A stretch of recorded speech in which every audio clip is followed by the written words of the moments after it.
astonishing material. This is a truly new idea at a time when we're desperate for new ideas, so don't miss a single word. Plus, before David starts, we have probably the most incredible Linda Moulton Howe interview in years.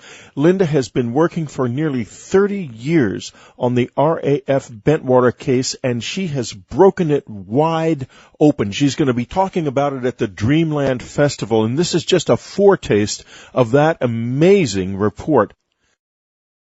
This is Whitley Strieber's Dreamland. Next up, Linda Moulton Howe. One reporter who loves mysteries is radio's leading science journalist, Linda Moulton Howe. She's an Emmy Award-winning TV producer, documentary filmmaker, and the reporter and editor for EarthFiles.com, the Internet's most respected edge science website. Today she has an extraordinary report for us, the first recorded testimony of a sergeant, a man who was in a tower overlooking the RAF Bentwaters weapons storage area when those remarkable events occurred at Bentwaters December the 26th to 28th in 1980. This is the first time this recording has ever been played, and she will be talking afterwards with retired Airman First Class John Burroughs, who was on the scene. Here she is from Albuquerque, Linda Moulton Howe. Thank you, Whitley. It was 30 years ago for at least 3 consecutive nights between midnight of December 26th and sunup on December 28th, 1980, that unidentified light, beams, and even a craft of unknown origin were described by United States Air Force men and women at the big joint American and British RAF Bentwaters and Woodbridge Air Base. The deputy base commander at the time, Lieutenant Colonel Charles Halt, even thought beams from these unidentified lights had penetrated the nuclear weapons storage area at Bentwaters. That weapons storage area did have nuclear weapons in December 1980, a top secret at the time. Those nuke bunkers were watched around the clock by security from the WSA Alarm Station Watchtower. The Delta Flight Security Chief in the Bentwaters Tower the night of December 27th to 28th was Sergeant Rick Bobo. The tower was 50 feet above the ground to give a clear 360-degree view. Sergeant Bobo's priority was to report any threat to the WSA. That night, he watched a large reddish-blue light in the sky that hovered stationary for nearly 2 hours and also emitted a smaller light that sped rapidly down into Rendlesham Forest. At least twice, Sergeant Bobo phoned Central Security Control, and in each call, he was told the situation was under control because there was an investigation in the forest. Apparently, that was the same night that Colonel Halt investigated lights and beam phenomena in Rendlesham Forest. Today, Rick Bobo is 52 years old and works in the Indiana Department of Transportation, the state in which he was born and raised. When Rick Bobo graduated from high school in 1975, there was a recession, jobs were scarce, and the next year he enlisted in the U.S. Air Force. He was sent to Lackland, Texas for basic training and ended up at RAF Bentwaters in early 1980. Recently, I talked with Rick Bobo by phone about what he saw and heard during his D-Flight security shift in the Bentwaters WSA Tower on what was probably after midnight on December 28, 1980. And to my complete surprise as a reporter, after 30 years of this phenomena, Sergeant Rick Bobo told me no one ever debriefed him and that my recording with him was the first audio recording for radio. It looked really big, and there was red and blue, and I did see something come down from it and went down into the woods. Was the big light still up in the air and something went? Oh, yes, yes. So it's up in the air and something went from it down into Rendlesham Forest? Yes. Okay, and how long were you able to see that reddish-blue large light? Oh, goodness. It was there a long time. Was there something about it that was highly strange in comparison to terrestrial light? It just sat there. It didn't go anywhere. It just sat in one spot. I think you could have put a crosshair on it and it never would have moved. Never wavered. Well, Rick, did you ever see any beams of light come down from the bluish-red large light into either the Bentwaters weapons storage area, RAF Woodbridge weapons storage? Nothing came into Bentwaters. All right, just so you know that. Nothing came into the Bentwaters storage area. And why I'm asking about the beam down into the Bentwaters weapons storage area with nuclear weapons, Colonel Halt said that during that night, when they were in the forest, they had a beam come down very close to them, and he said it looked like in the distance, in the direction of the Bentwaters WSA, more beams were being shot down then as well. Not into the WSA. Okay. Well, that's an important I was in the tower. It didn't happen. It may have appeared so from where he was. I could see that. But nothing came in that WSA. Not unless it took all memory of it away from all of us that were in there. I understand what you're saying. Because it would not have been a small thing. It would have been a rather large thing to have happened. I did have some radio traffic that I could catch. I could hear him talking about things in the woods and, you know, lights in the woods and things bumping in the trees. Do you think it was Colonel Halt's investigation? It was somebody investigating. I couldn't tell you who was absolutely there. I believe Burroughs was out there at the time. I think they even had Geiger counters out there. Well, it sounds that this occurred on the night that Colonel Halt and Monroe Nevels was there from Emergency Preparedness, and Lieutenant Bruce England from B Flight, and Sergeant Adrian Bustinza from D Flight. John Burroughs was there. A lot of people were there, and that sounds like this is the night that you saw this object. Well, it probably was. And there was somebody that came up in my tower, but I don't know who he was. I don't know where he was from. I don't know what organization he was with. He came up looking through a scope. I didn't get to look at the scope. I don't know who he was or what department he was with. I could make an assumption, but it would just be an assumption. What would your assumption be? OSI. Was he civilian or Air Force dress? No, he was military. I just don't know what department he was from. Okay. What kind of scope was he looking at the red-blue light with? It's like a spotting scope, which would have given very good magnification. Did he make any comments to you? No, we didn't speak. Wow. Well, he didn't speak.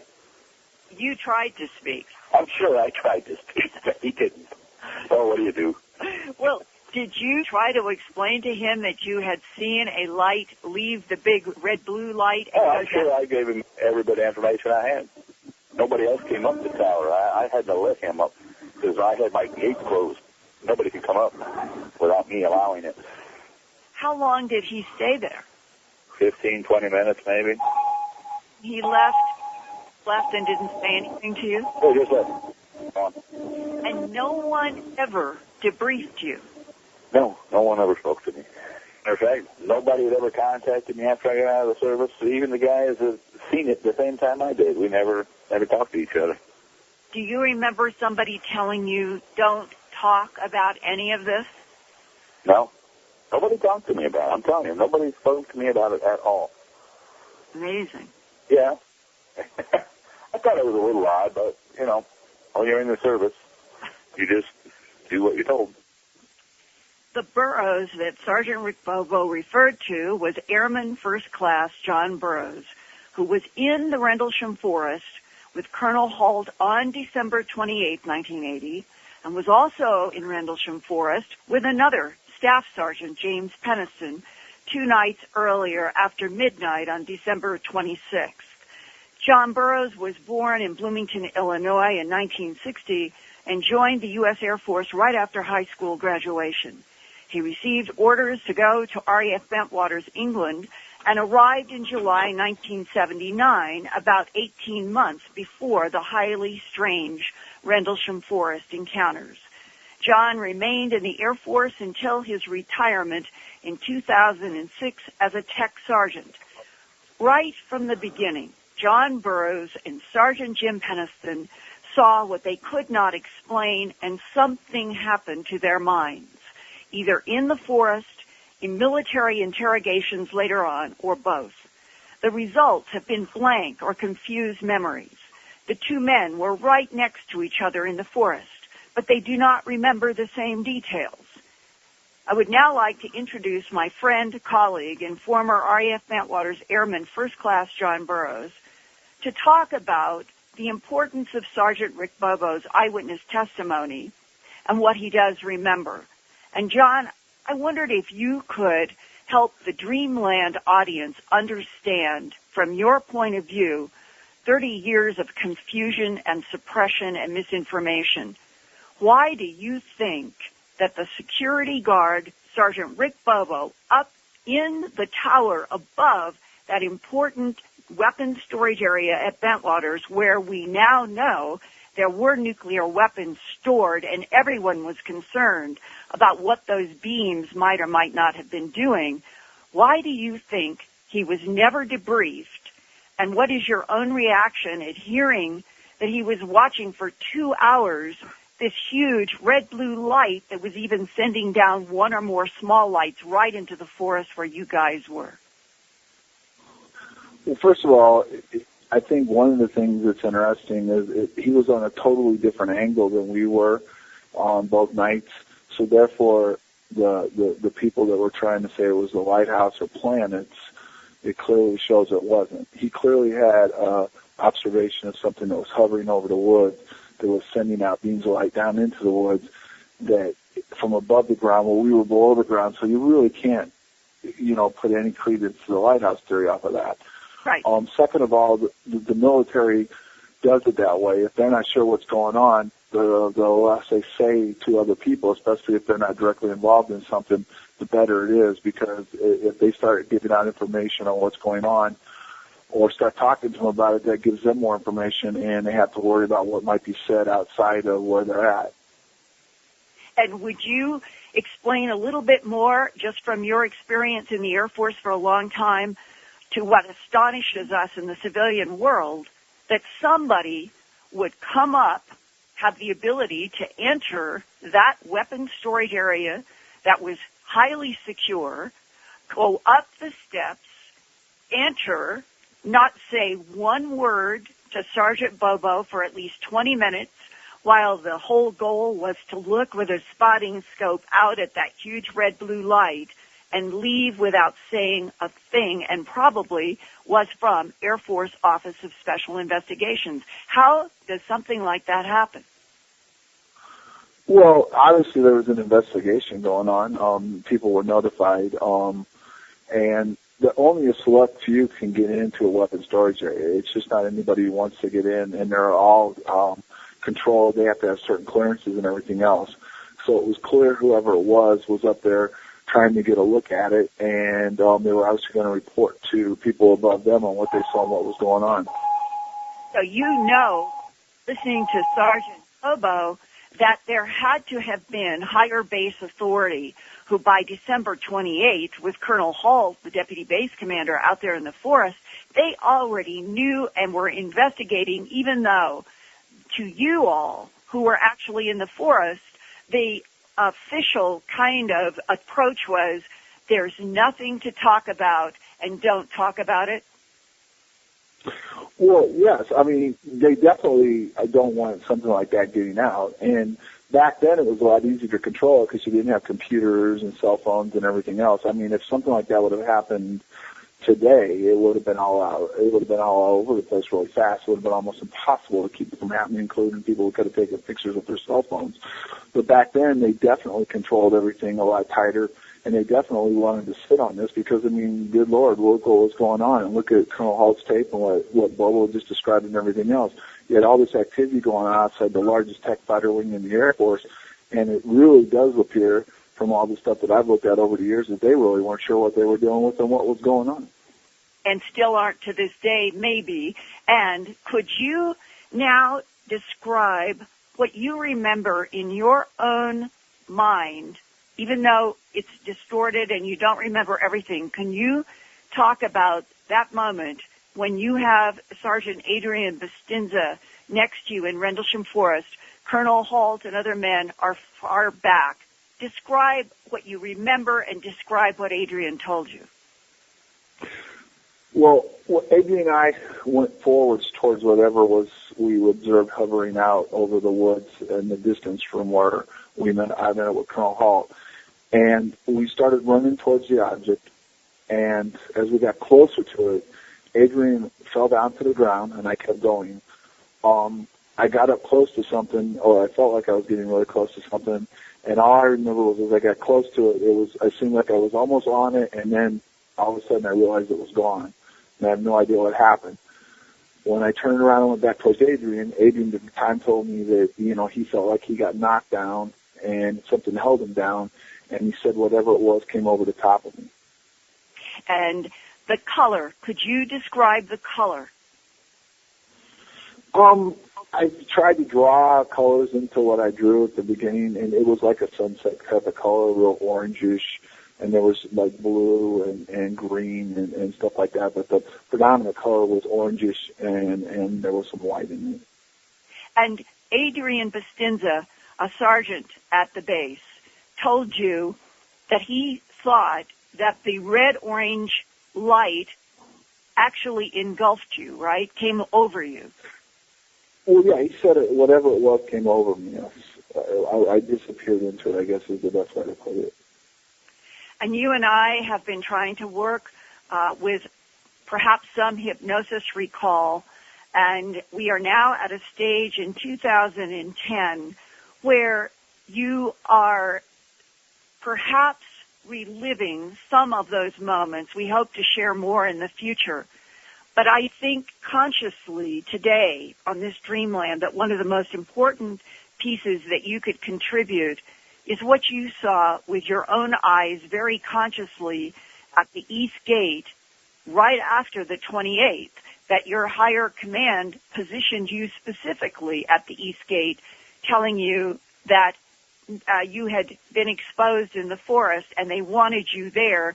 What did you see happening at the base from the East Gate? Well, I was posted on the East Gate for 3 nights after I came back to work. Shifts. They had the gate open because they were actually doing something in the woods. They had at night they had helicopters out in the woods, and they had vehicles going out in the woods. Obviously, there were people working out in the woods. And on the second night, towards dusk, it wasn't dark yet, but it was getting dark. Something was lifted out in the woods by one of the helicopters and brought over to the Woodbridge Fight Line. It was some kind of crate or box that was carried out. I'm not sure what it was. Do you think that it was either a craft or a piece of something that Sergeant Penniston described as a craft of unknown origin, or do you think it related to their worry about the nuclear weapons, and could any of the nuclear weapons at the Bentwaters storage have been tampered with? Well, I mean, from where that was lifted out of, it had nothing to do with the storage area, and that was out in the woods. The storage area was farther away from where they were, but there was clearly some kind of plane came in on Sunday night after the incident, and there was activity around the storage area after that. And this is something that I can't verify, but there has been statements made that there was a movement shortly after the incident, and certain weapons were taken back to New Mexico because there were problems with them. And finally, John, as we talk in the spring of 2010, and you are struggling to bring, were 30 men and a few women there 30 years ago. Can you describe a little bit about your efforts to see if you can bring everybody together to try to get to more truth? Because so far it's very clear that neither the UK nor the American government have told the truth or are indicating that they want to tell the truth. Sure. I started out about a year ago with trying to get the word out to see if there would be interest in getting this all together. It's sort of coming together. There's different people I think that are interested, but it clearly would be a logistics problem, whether we did it in England or did it in the States. And some of the people would, if they did it, they wouldn't want people to know we were getting together. The second thing is I now have a Facebook site called Justice for the Men and Women of the 81st Security Police Squadron, and I'm asking everybody to join it and to take a look at what we've posted. We just recently released an individual in England who was claims to be an expert with the the British military. He's retired now. Took a look at the radiation readings, and he's come up with some interesting things on that. And he also went and took a computer and broke down Colonel Halt's tape, and he's come up with some more interesting things on the transcript. But if you take a look at the site and take a look at some of the stuff that's been posted as far as Colonel Halt's tape, the transcripts, some of the different pieces that have done over the years, some of the interviews people have done, a lot of Linda's work is on it and stuff, and you'll see that there's clearly something happened to us. You can leave it open to your own interpretation on what it was, but it's clear, very clear, that something happened to us over those 3 nights, that the military did look into it, and whether they came to a conclusion or not, that's only they know, but something happened to us, and the men and women that were out there were left to wonder what happened to them, what they were exposed to. And the last bit, one of the most important things is last year, Colonel Hall, who was out there in the woods, did a press release saying that he felt what happened to us was E.T. in nature. So it's clearly something that, has grown over the years, and it's clearly that something has happened to us. And it's time for the government to step forward and help the men and women that were out there and let them know what happened to them, and even go a step further and give disclosure on what they know over the last 40 or 50 years on what's really going on, period.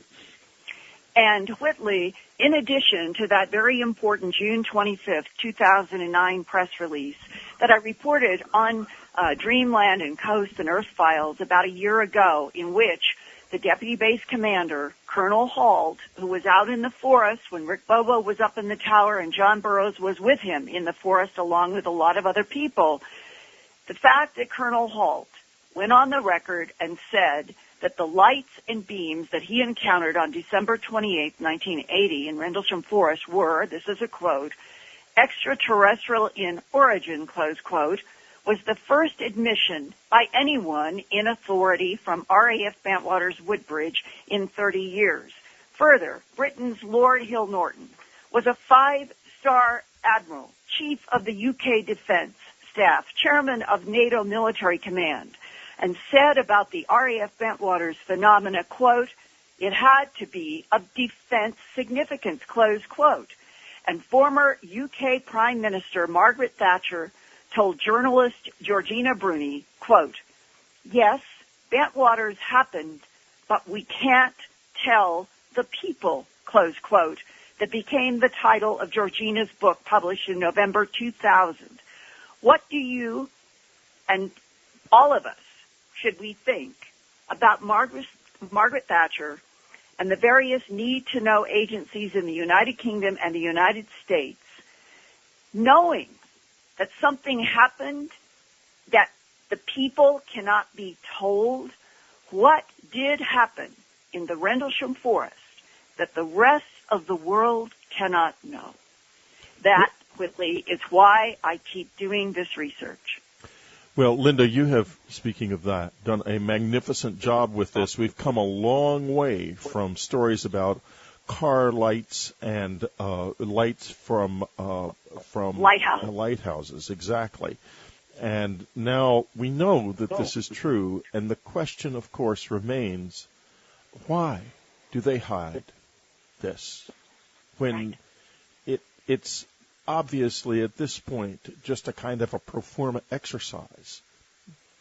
I don't like it any more than anyone else does, but what worries me is that there may be some more powerful force compelling governments, to the U.S. and U.K. governments, to act as they do. I just don't know. Well, that is a good point. And if there is a much bigger box that has been influencing the U.K. and the U.S. military for much longer than 30 years, with information that those two governments and perhaps all of our allies from World War II have been exposed to information that, just like Margaret Thatcher said, they don't think that the people can be told. I argue that as we move into the 21st century, not only should we be told, the entire planet deserves the truth that their governments are withholding. Well, of course we do, and I can tell you from personal experience, and I know you've had similar experiences, the ones who can't handle it are not the people. It's the insiders who have trouble with this, believe you me. Yeah, I think that is a very good point, too, that perhaps a lot of the cover-up from higher military, as Colonel Halt told John Burroughs and me, he was more worried about his career and his job than anything else that night in December 28th. He said, quote unquote, "This is a career killer." And what he meant was, if you tangle with the UFO phenomena, it's going to bruise you for the rest of your life. Why should we be living on a planet where the truth about other intelligences in this universe should force everybody in authority to lie? Well, I don't know the answer. I just hope this isn't some sort of a prison planet. That's all I can say, Linda. Linda Moulton Howe, thank you so much. It has been a really remarkable report, and I believe you're going to expand on this quite considerably at the Dreamland Festival. Isn't that correct? I'm going to be sharing a whole lot more beyond Rick Bobo's testimony, John Burroughs, absolutely such important work that John is doing. And I have now a whole series of firsthand testimonies from people that you have never heard from before that I will be sharing at the Nashville Festival.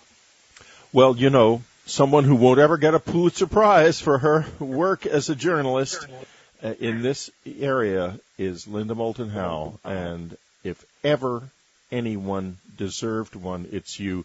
See you at the Dreamland Festival, Linda. Thank you for a terrific report. Thank you.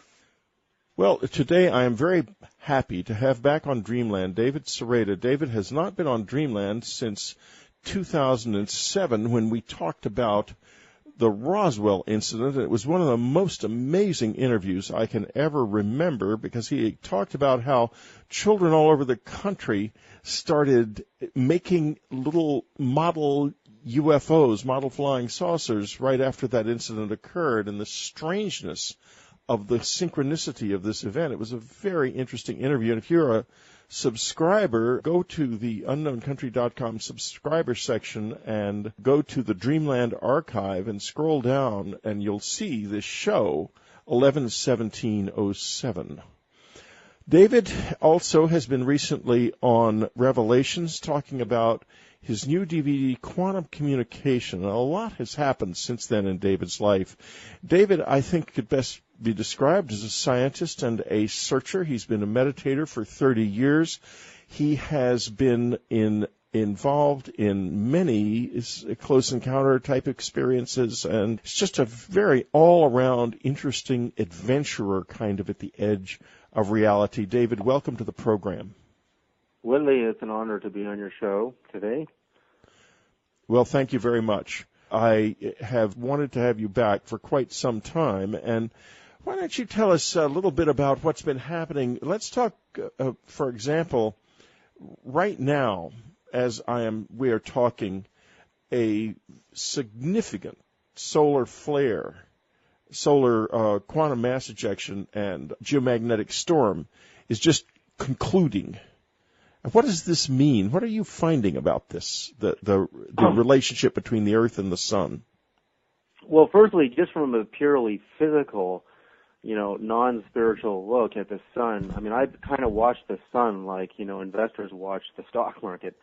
And thank God I'm not in the stock market, and I'm in the kind of experiential mode of watching our sun and watching the effects. And to understand what the sun does to the Earth, it's really kind of simple physics. Einstein won the Nobel Prize for explaining the photoelectric effect, which is the transference of photo or solar energy, light, electromagnetic energy, which spans both the visible and the invisible ultraviolet and X-rays and gamma rays. And the transference of that energy as pure non-physical energy, and when it hits mass, for example, a conductor like steel or copper or even aluminum, it causes electrons or energy to flow in the medium. And basically that energy now becomes physical, because when you think of electrons flowing through a copper wire, that's like little bowling balls flowing around, in a bowling alley, and they hit the bowling pins and they knock the pins over. So it's kind of light transferring into physical motion. And once you understand that, the sun was previously thought to be a constant, or what NASA called a solar energy constant. They didn't really understand that it was pulsing and fluctuating on a regular basis. But when NASA put these cameras looking at the sun in both the visible and the invisible ultraviolet spectrum, if you search on Google the NASA SOHO-LASCO cameras, you can see we take pictures about every 15 or 20 minutes right now with these cameras, and we can look at different color photographs of the sun and see what is actually happening. And we actually went through the longest solar minimum in recorded history, where there were virtually no sunspots at all. I mean, the sun was blank, a smooth kind of pearl with the odd little blip once in a while for almost a full year. And NASA, in recorded history, and David Hathaway at the NASA Solar Observatory, whom I was in dialogues with, they'd never really seen anything like this, and that's why we had such a cold winter and such a, seeing snow in Texas and, the Great South. People thought, oh my God, it's the end of global warming. There really is no global warming. And that is not true at all. That's what was happening. And there I was, last winter in Sedona, about 6,000 feet, and I stick this freezing cold crystal, this big quartz crystal, and I'm sitting in my hot tub, and I sit it in the hot tub, just to play around with it, and it cracks. And the reason it cracks is because when you take something cold and you expose it to sudden high temperature, the differential between the two produces a shock wave that produces a cracking, a very, very violent action. Whereas if I put a nice warm rock in my hot tub, it wouldn't crack. So the Earth got very, very cold, and then suddenly I noticed the first sunspot emerging. And the sun spins around counterclockwise every 27 days. So it's what you're seeing when you look at these cameras on the SOHO-LASCO are magnetic spots, black hole spots, and actual sunspots that rotate around and are morphing, changing constantly. And when they come into near or direct alignment to Earth facing, depending on their strength and what they do, they are very dangerous. And on the 28th of September 2009, I saw the first one coming into position. And this is when I just started, Whitley, when I just started my, theory of watching the sun. And all of a sudden, and I'm looking at the photo now in my ebook, and you can see what happened on that day. We had a huge earthquake, off the coast of Australia in the American Samoa region, and we had tsunamis that killed hundreds of people and wiped out whole towns and villages. And, that I thought, wow, no, that's amazing. Could that be coincidence? And I just kept watching. There were, again, no sunspots for a long time. Very little activity on the sun. And the next really big one is not very far off from that, is January the 12th, 2010. It's actually very, very large. It's a magnetic spot. Now, magnetic spots seem to be as powerful or more deadliness possibly than even sunspots. Sometimes on the NASA cameras you'll see the magnetic spot activity and no sunspot. That doesn't mean because there's no sunspot that nothing's going to happen. And on that day, everybody knows what happened. We had the Haiti earthquake. And it's, I thought, this cannot possibly be a coincidence. So there I was, February 23rd at the International UFO Congress. I was about to lecture on the 24th of February at Bob Brown's conference. And actually, it was days before that I was showing Bob Brown, and I was looking at him, and I said, Bob, there's a really big magnetic spot, but it has this long filament. It's actually a 1 million kilometer long filament. It's like a big twisted magnetic snake dangling out of the sun. And I researched that when these things break and they collapse, they splash into the sun like throwing a pebble into a pond, and they're called hydroflares. And because we only take pictures every 15 or 20 minutes with the SOHO cameras, you can actually miss the actual hydroflare itself. But suddenly I saw it it actually broke on February 24th, 2010. It broke and it collapsed into the sun. And I predicted to Bob Brown, I said, just wait in 2 or 3 days, because it takes, when you get activity on the sun, it takes 8.3 minutes for electromagnetic energy to reach Earth. But it takes about 2 or 3 days or even 4 days for the plasma wave of charged hot particles to hit Earth, which is what you were just talking about. We're experiencing the tail end of that right now. And what happened 3 days later was the Chile 8.8 earthquake. And just before that, we had a 7.0 in Japan. So, I mean, it was consistent. No matter how many times I actually looked at what was happening on the sun, I knew that something big was going to happen on the Earth. So the next thing I did is I decided, let's go backwards in time and see Hurricane Floyd, for example. From September 5th to the 14th, 1999, Floyd was forming. And sure enough, if I look at the sun on September 14th, the day 1999 that Hurricane Floyd struck, you can see that 7 days prior to that, a massive sunspot actually was directly facing Earth. And the day Floyd struck, another set of magnetic spots, 3 of them were direct Earth facing. And then, even worse, the giant tsunami of December 26, 2004, which produced a 9.3 earthquake, in the universal time code on the NASA SOHO cameras on the sun, I can see a massive coronal mass ejecta coming out of the sun about 15 minutes before that earthquake struck.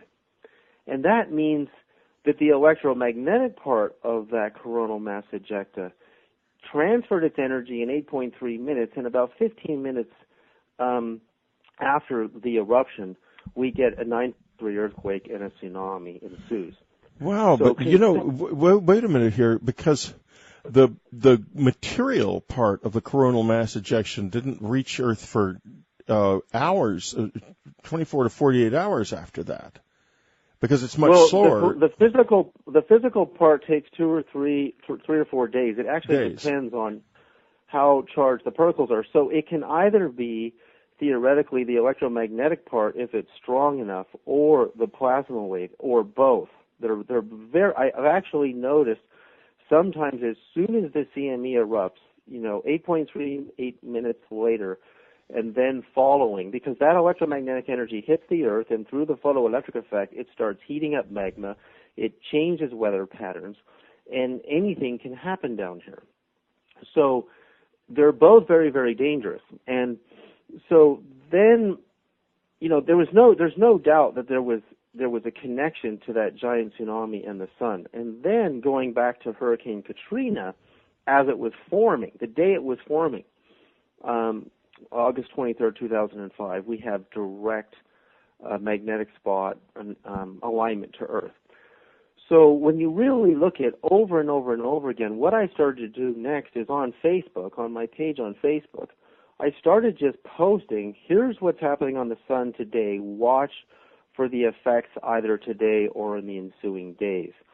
And sure enough, as a prediction, instead of going after the fact and saying, see, I told you so, I started making predictions.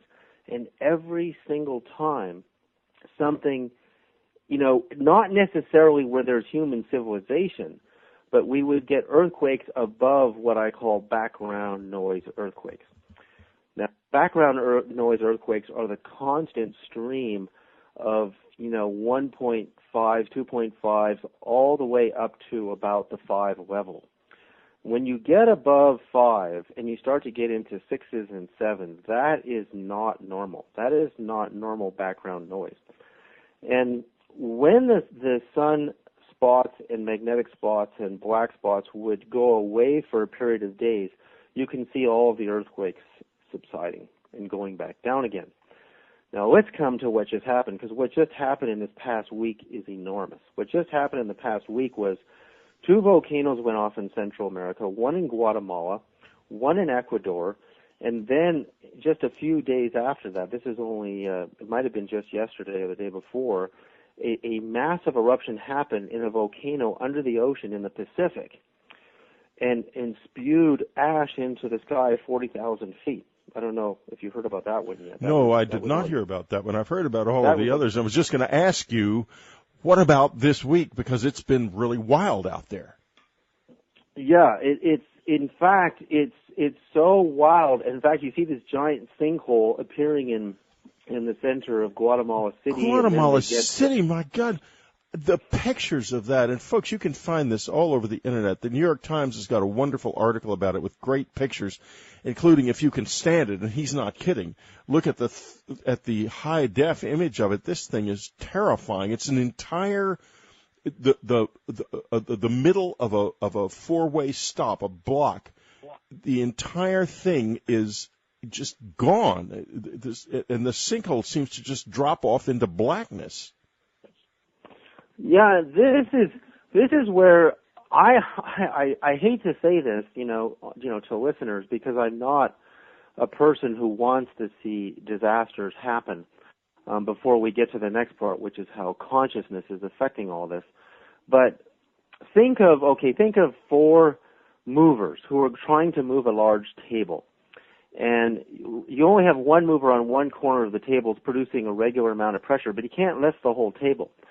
When you look at the Ring of Fire, which is where all the tectonic plate action occurs on a fairly inconsistent but regular basis, 10 years ago, 15 years ago, when I was following early, U.S. Geological Survey data on earthquakes, most of the activity occurs between Japan, the Aleutian Islands, and Alaska.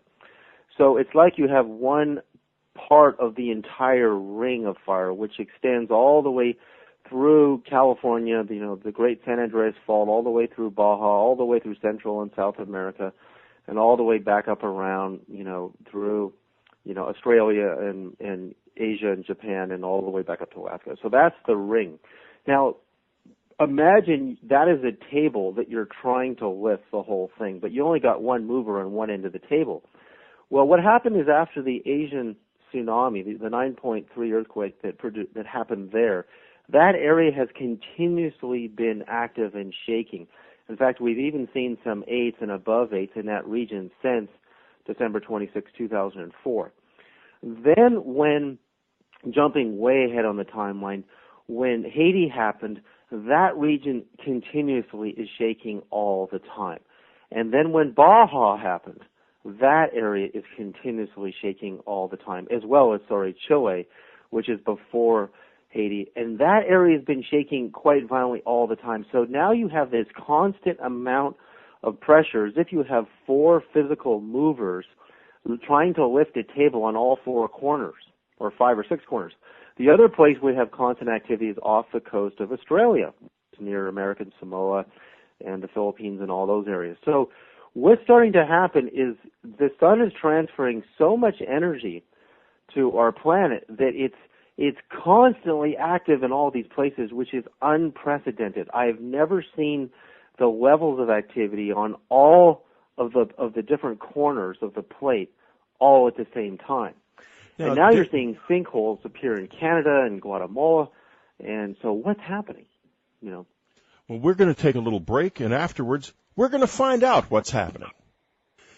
We're back with David Sereda. This is really fascinating, David. David, where can we meet you on the Internet? Give us the best place. My 2 physical websites are voiceentertainment.net and lightstreamtechnologies.com. That's lightstreamtechnologies.com. And on Facebook, you just search my name and, ask to become friends. I usually say yes to everybody. So yeah, I think you and I are friends, in fact, on Facebook. Yeah, we are. Yeah, I see your picture there. Yeah, my Facebook page is wild. It filled up, actually, and but it's a fun place, and I'm sure yours is, too. I haven't looked at it yet. But so you can meet him on Facebook. Do you Twitter? No, I haven't figured out Twitter, and it's kind of hard because I don't really go to these places that often online, but I do hang out there once in a while. And, yeah. Well, unlike me, I'm everywhere. I'm all over my message boards. I'm on Facebook. I'm on Twitter. I love the stuff.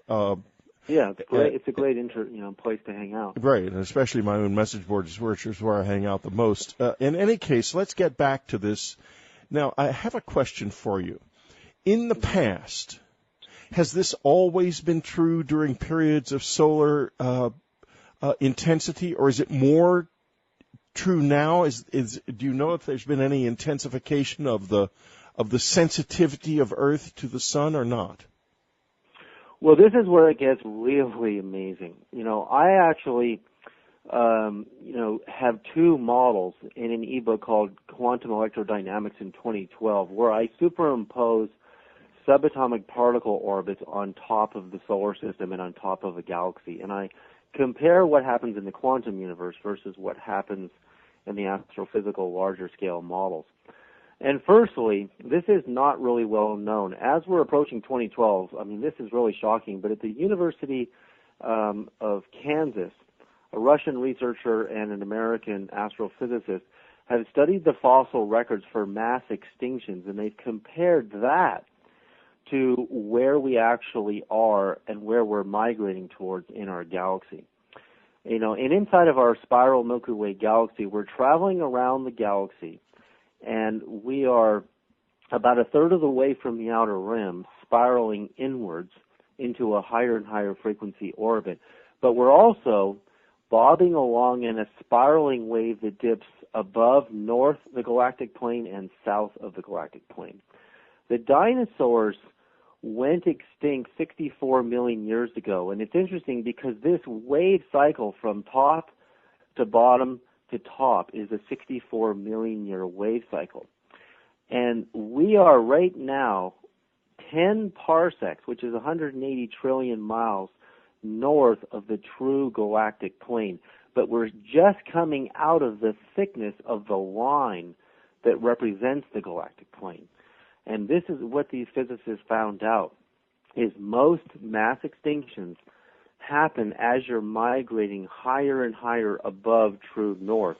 And when you get out of the dust plane, which we're about to do, the temperatures and the energy transmission from the supergalactic center are way more powerful than they are when we're south of the galactic center.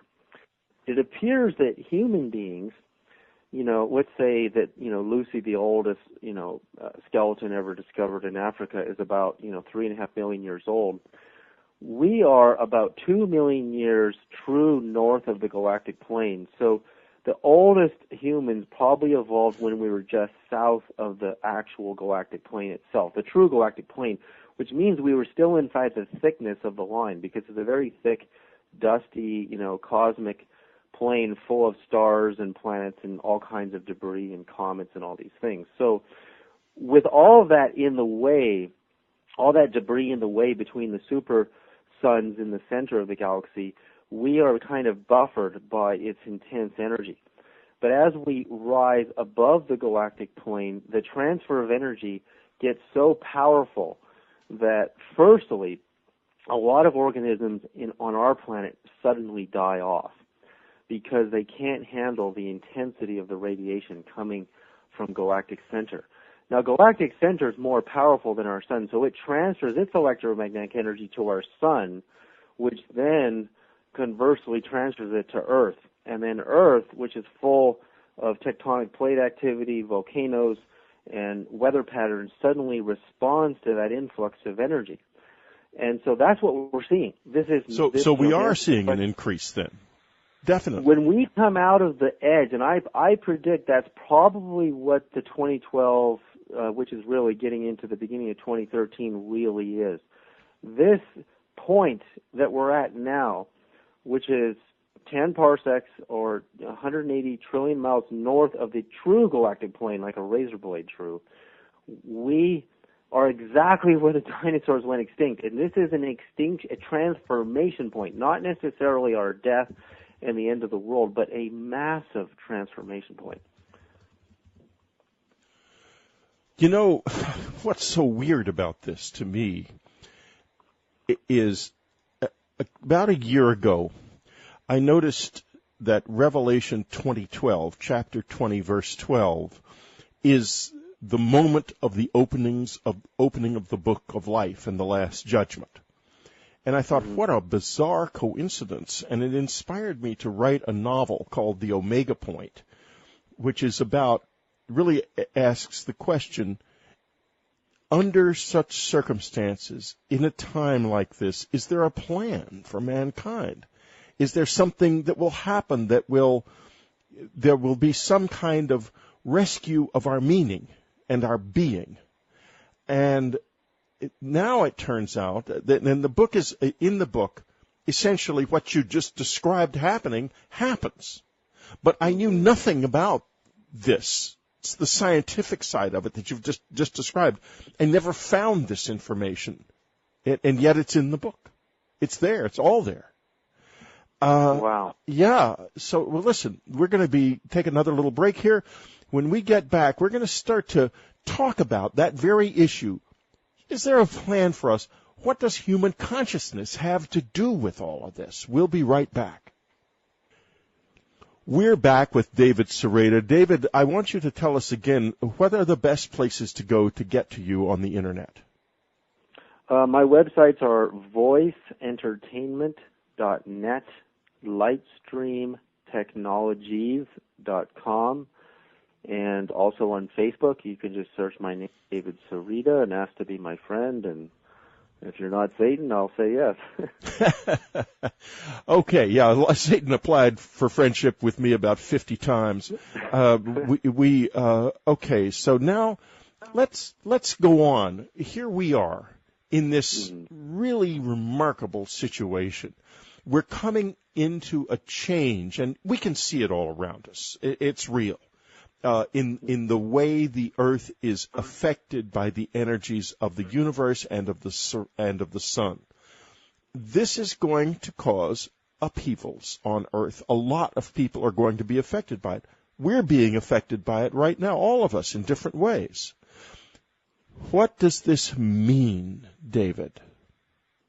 Well, first of all, I mean, here's another amazing phenomena. When we look at the movie Knowing with Nicolas Cage, there's this great video on YouTube where this movie was made, of course, before the big Gulf oil. Tell us how to find the video. I've seen it, folks, and it's just remarkable. Go ahead. Tell us how. Well, yeah, you just search the movie Knowing and Gulf oil disaster on YouTube, and you'll find this video.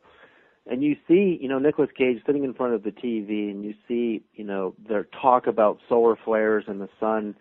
And then all of a sudden there is a oil rig that explodes in the Gulf of Mexico, and it's a huge disaster. And he's looking at it, and you go, oh, my God, this movie was made, it was released a year before this happened, and it was written probably several years ago. I mean, was this movie a premonition to exactly what was going to happen to us? Well, I decided to search the sun the day of the explosion itself on the rig. And sure enough, several hours in Universal Time Code on the NASA Soho Alaska, there was a large coronal mass ejecta that happened on the sun, and not necessarily very much of it was 100% Earth-facing. It was probably 10% Earth-facing. And I thought, was that energetic dynamic co-responsible for human error? Did it affect consciousness? Or possibly, is what's happening in the Gulf also tectonic? Is it a volcano?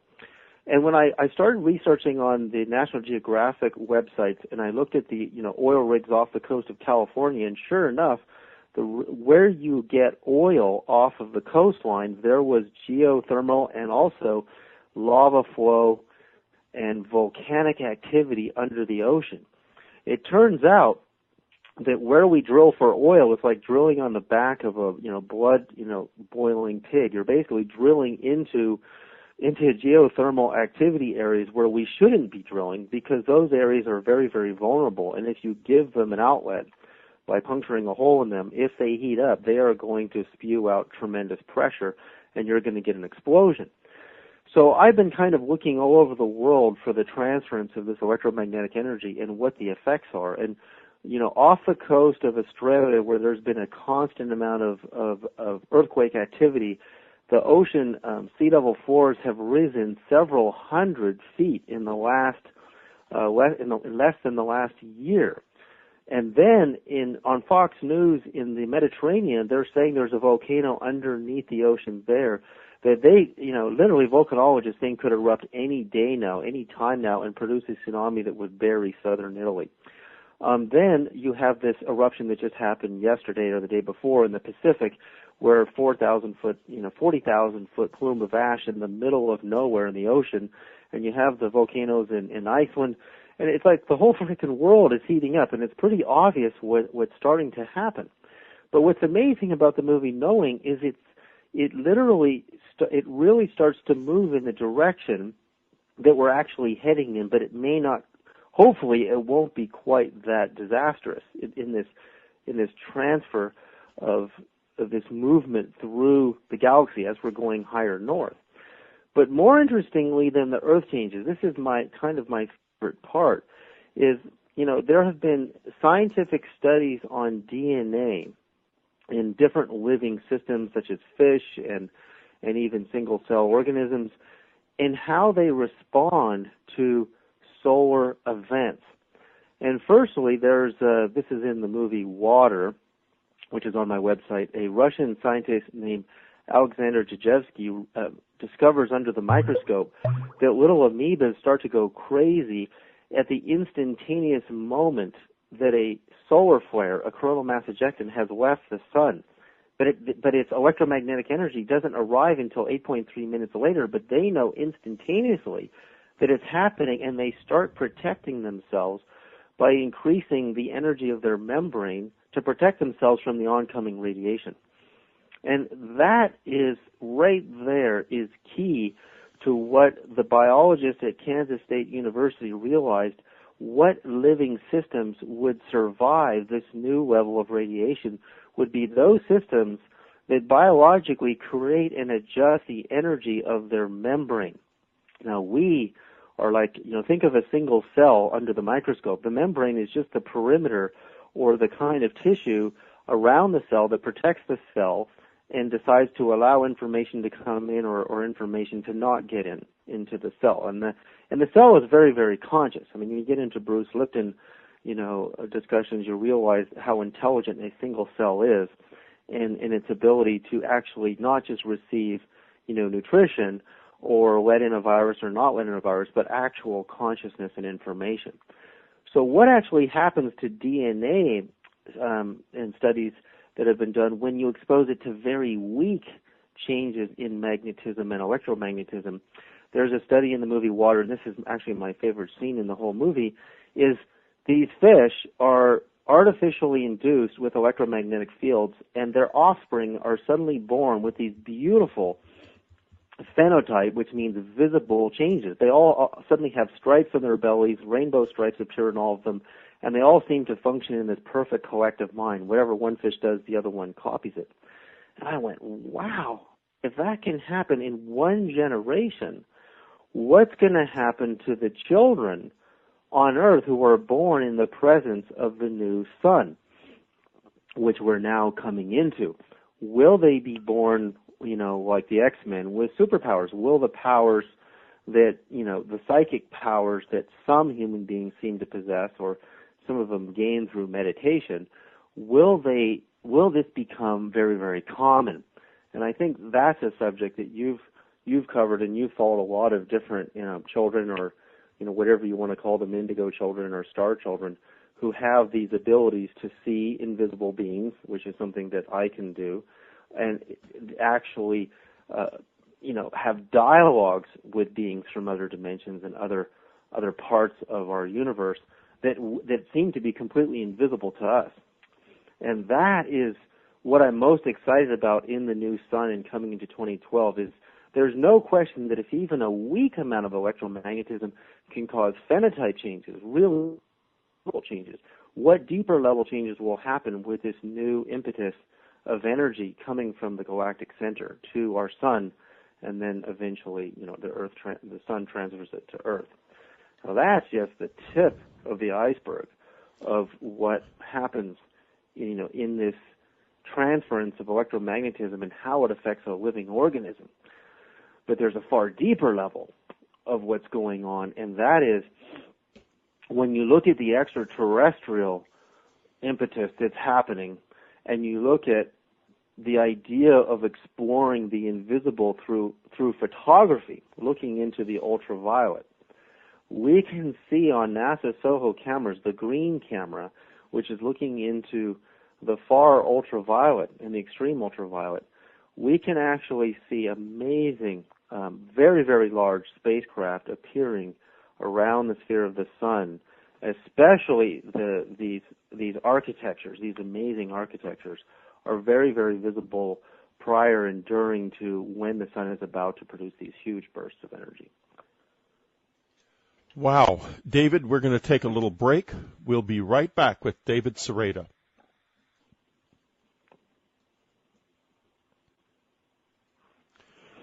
We're talking to David Sereda. David, what is the latest thing? It's like that you've got. You've got so much out there. I remember. Is it the Quantum Communications DVD? Quantum Communication is the newest film. The Voice, which is really part one if you haven't seen The Voice. We also have Mona Lisa's Little Secret, which is kind of, an abstraction to the work of consciousness and science. It's really, really an amazing film.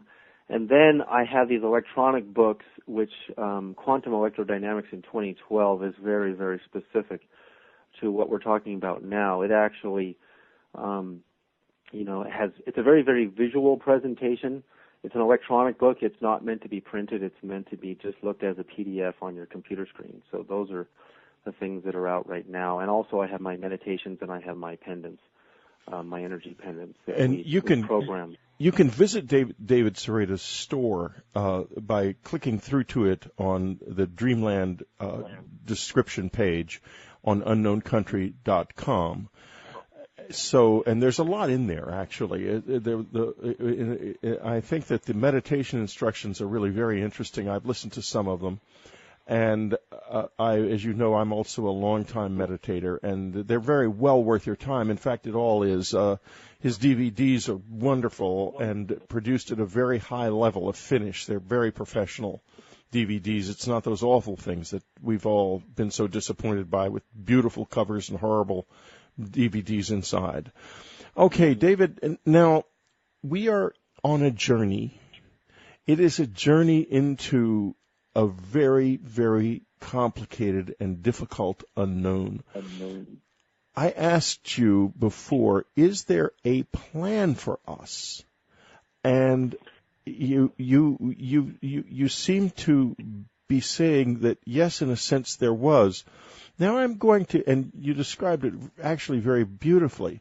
Now I'm going to ask you another question, and this gets back, way back, to your early Marian and Christ visions and experiences. You mentioned invisible beings. These are some of the invisible beings that you have seen and come into contact with. Mm-hmm.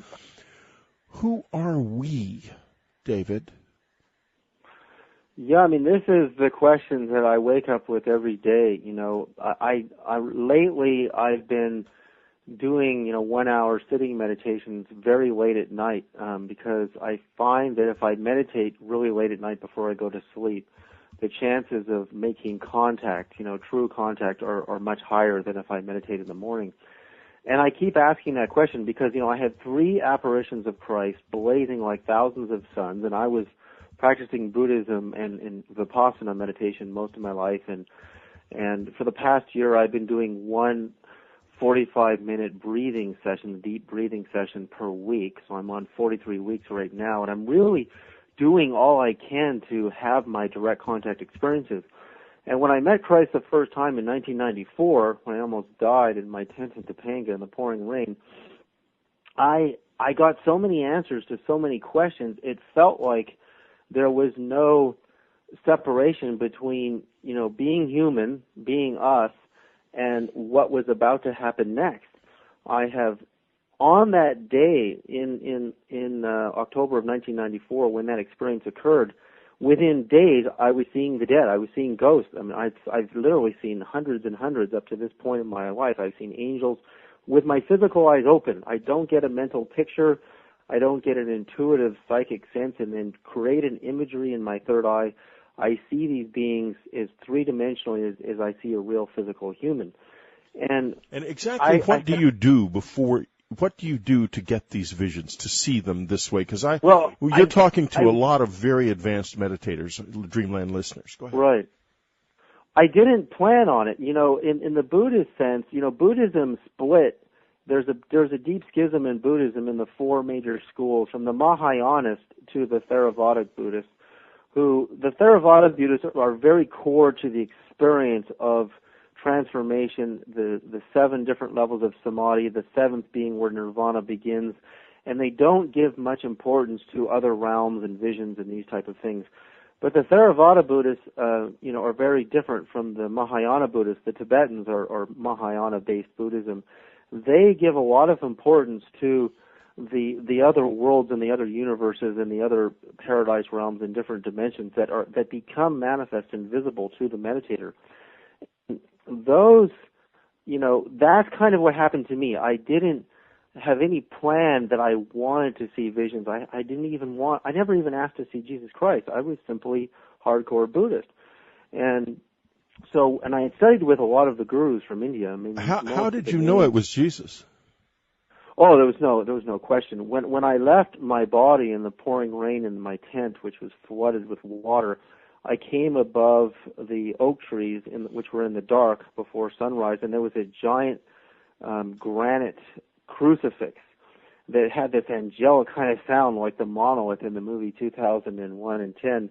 And there was a baptismal pool below shaped like a cross, and the water was so beautiful. It was calling my astral body to fall into this water. And so when I fell into it, I was purified by what Christians call the Holy Spirit.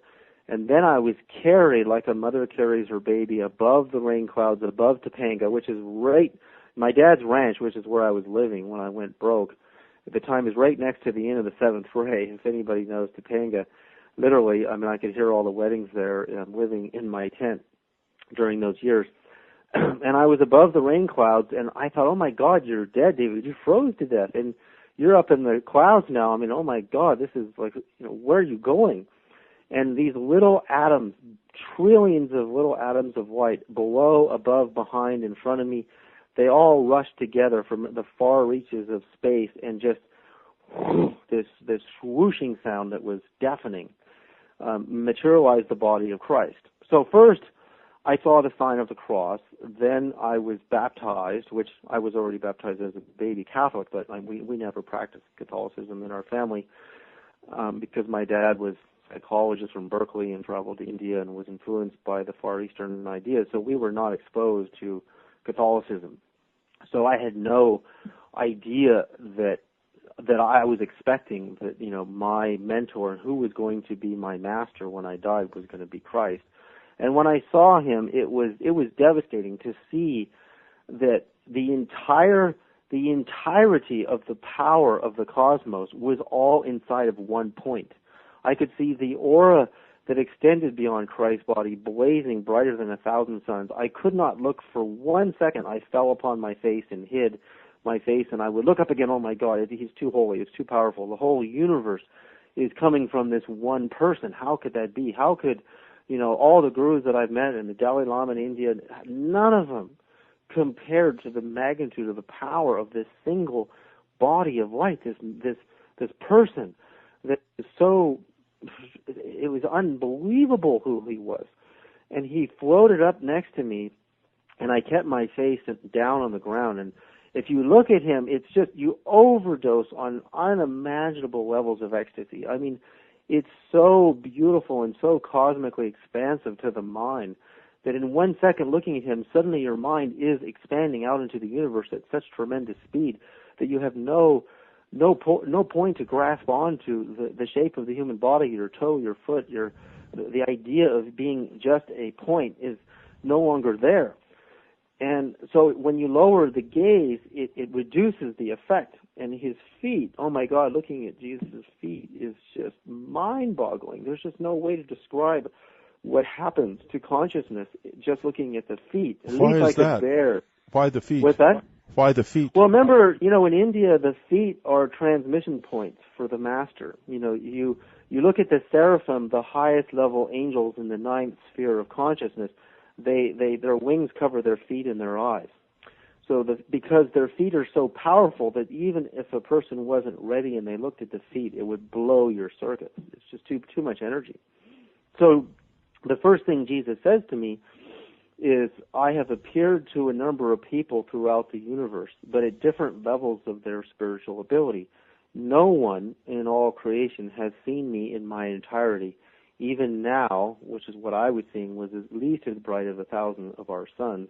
He says, you are not seeing me in my entirety. It's not possible at this time. And then he began the long teachings that he gave me, which were more consistent with the Gnostic Gospels, which I later discovered, than with the canonized Well, the canonical Gospels, the Gnostic Gospels, are actually mostly earlier than the canonical Gospels, and probably a little bit closer.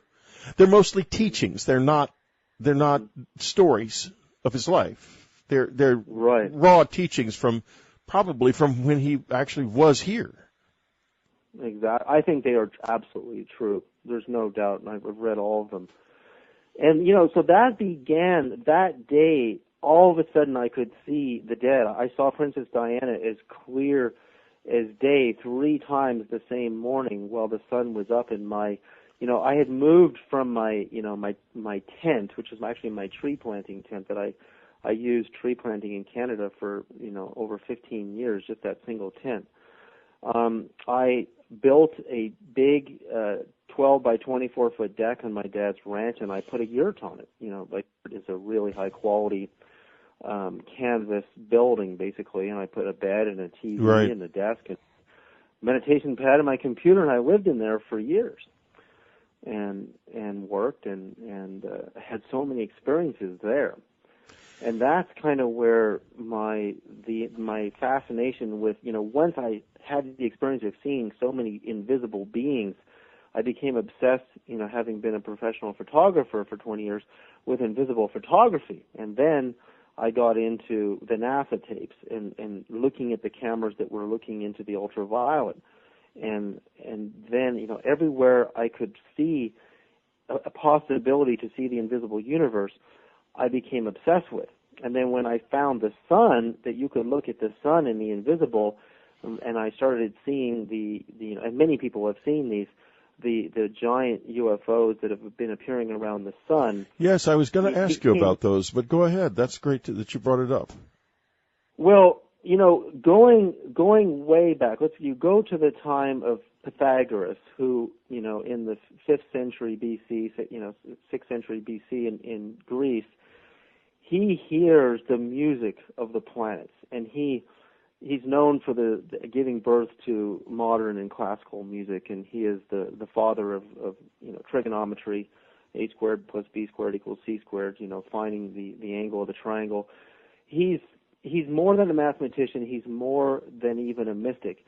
But Pythagoras travels to the sun and describes that beings actually live there, actual what we would call demigods or superluminal beings live there that are not visible to our dimension, but they're really there. And consistent with his experience, Dante Alighieri, the Italian poet, travels to the sun, and he sees many of the great enlightened masters there, in his tradition, living in the sun. And now, in this day and age, this just happened to me just over a month ago. The one area that I had not studied is the Greek classics and the Greek gods. I was very, very, very ignorant. And I have this incredible dream that I'm behind a man with a long flowing white beard on the right with a white robe, and then next to him on the left is a woman with long flowing brown hair and a white robe. And this planet is spinning turbulently, and we fly off the planet as 2 eagle wings manifest in each of their left hand, his right hand and her left hand. And I fly off the planet, and we land at this place where there is a stone, what I now know is called the Omphalos at Delphi. and they're standing in front of it, and the woman tells me, the man says that he doesn't believe the humans will ever awaken to real magic that's really here. And she says, no, I believe they will.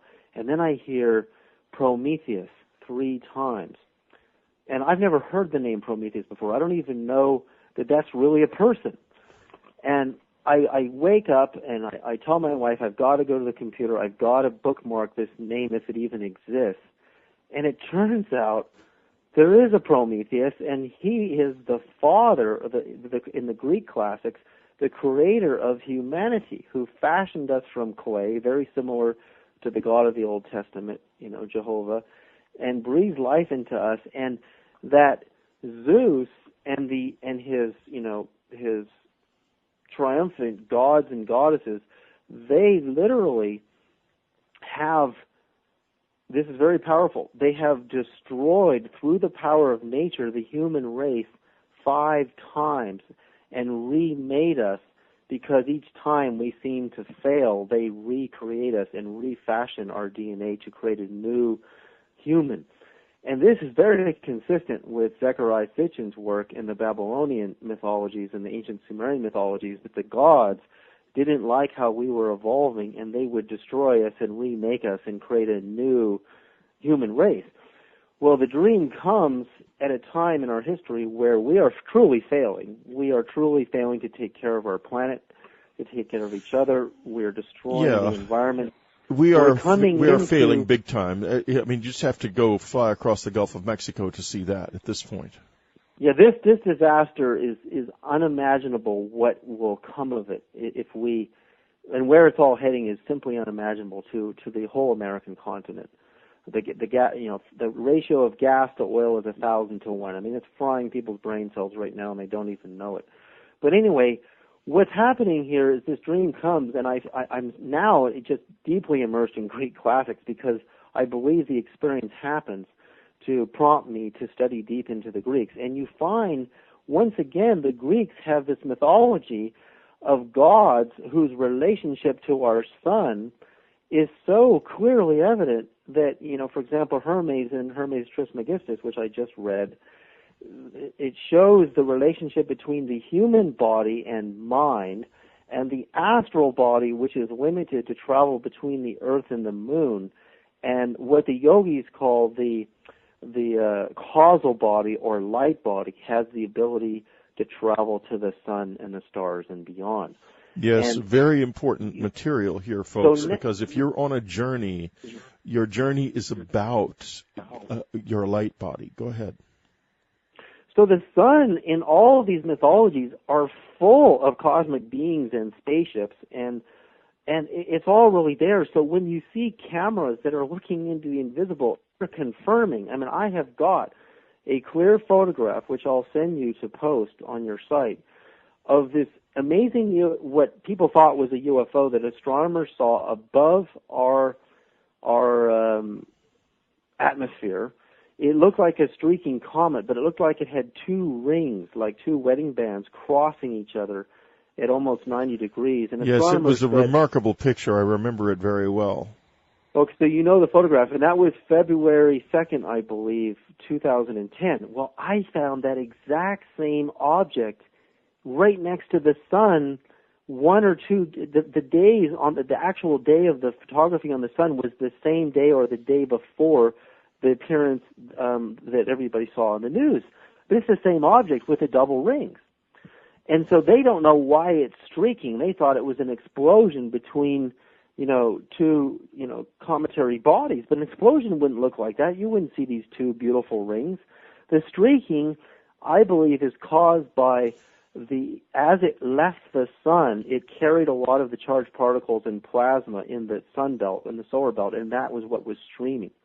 Scientists couldn't figure out why it was streaming because it's not inside the atmosphere, and you don't get a streaking comet unless it's burning inside of the atmosphere. And so what I believe now is with this invisible photography of the sun, you can see this double ring. It's actually much clearer than the other image, and then it becomes very, very physically manifest. And shows up, to astronomers, and nobody knows what it is.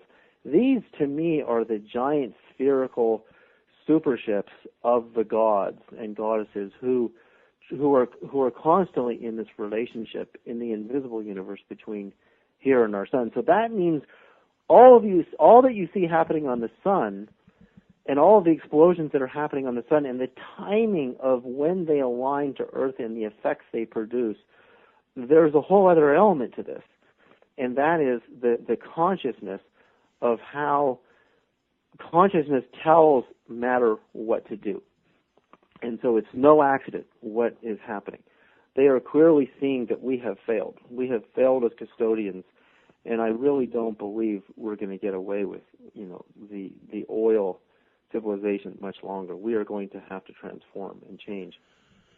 Well, David, we are going to have to transform and change, too, because we have reached the end of our time together on Dreamland. Folks, I want you to listen very carefully to what David said after I asked him about his experience, visionary experience of Christ. The reason is that sequence in this very important interview began with asking him who we are. This is the best description of where we are going and who we are that I have ever heard. So keep it in your heart. It is your future, and as we go into this very difficult time bearing the cross of life, we will find, those of us who are doing this and really working at it, that there is another level that will open up to us just when the darkness seems the deepest. Thank you so much for being with us. Not at all. Amazing. Yeah. I thought it was a little odd, but, when you're in the service, you just do what you're told. The Burroughs that Sergeant Rick Bobo referred to was Airman First Class John Burroughs, who was in the Rendlesham Forest with Colonel Holt on December 28, 1980, and was also in Rendlesham Forest with another Staff Sergeant, James Penniston, 2 nights earlier after midnight on December 26th. John Burroughs was born in Bloomington, Illinois in 1960 and joined the U.S. Air Force right after high school graduation. He received orders to go to RAF Bentwaters, England, and arrived in July 1979, about 18 months before the highly strange Rendlesham Forest encounters. John remained in the Air Force until his retirement in 2006 as a tech sergeant. Right from the beginning, John Burroughs and Sergeant Jim Penniston saw what they could not explain, and something happened to their minds, either in the forest, in military interrogations later on, or both. The results have been blank or confused memories. The 2 men were right next to each other in the forest, but they do not remember the same details. I would now like to introduce my friend, colleague, and former RAF Bentwaters Airman First Class John Burroughs to talk about the importance of Sergeant Rick Bobo's eyewitness testimony and what he does remember. And John, I wondered if you could help the Dreamland audience understand, from your point of view, 30 years of confusion and suppression and misinformation. Why do you think that the security guard, Sergeant Rick Bobo, up in the tower above that important weapons storage area at Bentwaters, where we now know there were nuclear weapons stored and everyone was concerned about what those beams might or might not have been doing, why do you think? Astonishing material. This is a truly new idea at a time when we're desperate for new ideas, so don't miss a single word.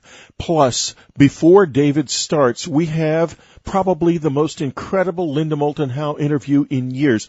Linda has been working for nearly 30 years on the RAF Bentwater case, and she has broken it wide open. She's going to be talking about it at the Dreamland Festival, and this is just a foretaste of that amazing report. This is Whitley Strieber's Dreamland. Next up, Linda Moulton Howe. One reporter who loves mysteries is radio's leading science journalist, Linda Moulton Howe. She's an Emmy Award-winning TV producer, documentary filmmaker, and the reporter and editor for EarthFiles.com, the Internet's most respected edge science website. Today she has an extraordinary report for us, the first recorded testimony of a sergeant, a man who was in a tower overlooking the RAF Bentwaters weapons storage area when those remarkable events occurred at Bentwaters December the 26th to 28th in 1980. This is the first time this recording has ever been played, and she will be talking afterwards with retired Airman First Class John Burroughs, who was on the scene. Here she is from Albuquerque, Linda Moulton Howe. Thank you, Whitley. It was 30 years ago for at least 3 consecutive nights between midnight of December 26th and sunup on December 28th, 1980, that unidentified light, beams, and even a craft of unknown origin were described by United States Air Force men and women at the big joint American and British RAF Bentwaters and Woodbridge Air Base. The deputy base commander at the time, Lieutenant Colonel Charles Halt, even thought beams from these unidentified lights had penetrated. It looked really big, and there's red and blue, and I did see something come down from it and went down into the woods. Was the big light still up in the air and something went? Oh, yes, yes. So it's up in the air and something went from it down into Rendlesham Forest? Yes. Okay, and how long were you able to see that reddish-blue large light? Oh, goodness. It was there a long time. Was there something about it that was highly strange in comparison to terrestrial light? It just sat there. It didn't go anywhere. It just sat in one spot. I think you could have put a crosshair on it and it never would have moved. Never wavered. Well, Rick, did you ever see any beams of light come down from the bluish-red large light into either the Bentwaters weapons storage area, RAF Woodbridge weapons storage? Nothing came into Bentwaters. All right, just so you know that. Nothing came into the Bentwaters storage area. And why I'm asking about the beam down into the Bentwaters weapons storage area with nuclear weapons, Colonel Halt said that during that night, when they were in the forest, they had a beam come down very close to them, and he said it looked like in the distance, in the direction of the Bentwaters WSA, more beams were being shot down then as well. Not into the WSA. Okay. Well, that's an important I was in the tower. It didn't happen. It may have appeared so from where he was. I could see that. But nothing came in that WSA. Not unless it took all memory of it away from all of us that were in there. I understand what you're saying. Because it would not have been a small thing. It would have been a rather large thing to have happened. I did have some radio traffic that I could catch. I could hear him talking about things in the woods and, lights in the woods and things bumping in the trees. Do you think it was Colonel Halt's investigation? It was somebody investigating. I couldn't tell you who was absolutely there. I believe Burroughs was out there at the time. I think they even had Geiger counters out there. Well, it sounds that this occurred on the night that Colonel Halt and Monroe Nevels was there from Emergency Preparedness, and Lieutenant Bruce England from B Flight, and Sergeant Adrian Bustinza from D Flight. John Burroughs was there. A lot of people were there, and that sounds like this is the night that you saw this object. Well, it probably was. And there was somebody that came up in my tower, but I don't know who he was. I don't know where he was from. I don't know what organization he was with. He came up looking through a scope. I didn't get to look at the scope. I don't know who he was or what department he was with. I could make an assumption, but it would just be an assumption. What would your assumption be? OSI. Was he civilian or Air Force dress? No, he was military. I just don't know what department he was from. Okay. What kind of scope was he looking at the red-blue light with? It's like a spotting scope, which would have given very good magnification.